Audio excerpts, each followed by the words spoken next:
બહુ અદભુત મનુષ્ય ઠાકોરજી આપ્યું છે. પેટનું, વેઠનું અને સાથે ઠેઠનું ત્રણેય કરતા જાજો.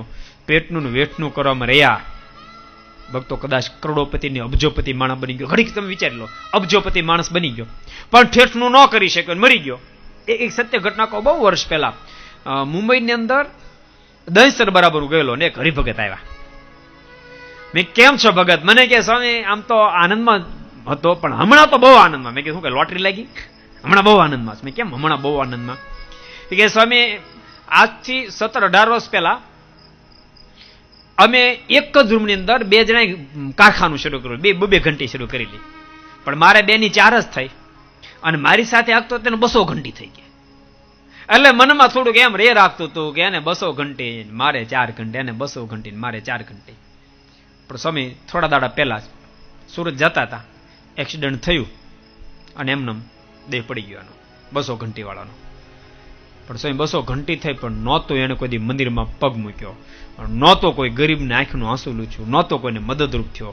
બસ રૂપિયો રૂપિયો રૂપિયો કરી મરી ગયો. મનમાં એમ થયો મરી ગયા પછી દિશા શું થઈ હશે, અને કદાચ હું ભલે 4 જ ઘંટે હાંકતો હોઉં પણ મેં બહુ ભજન કર્યું છે, મારીની આજ્ઞા પાળે છે, અનેક લોકોને મદદરૂપ થયો છું. કદાચ એ જગ્યાએ મારો એક્સિડન્ટ થયો હોત ને તો સ્વામી હું સીધો ધામમાં જ ગયો. માટે કહો સાહેબ મને બહુ આનંદ છે. એટલે પેટનું વેઠનું કરતા કરતા ઠેઠનું કરતા જે શીખી જાય એ જ બાદશાહ. ભક્તો કદાચ માનો કે તમારાથી ઓછું વધતું ભજન થયું હશે પણ તમારા હાથે સારા કામ થયા હશે ને તોય ઠાકોરજી લાઈન બતાવી દે.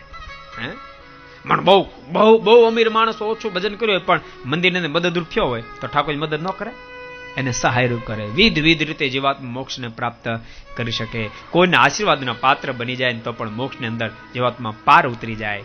વિધ માર્ગ છે પણ એ માર્ગે ચાલ્યો હોય તો ભેગું થાય.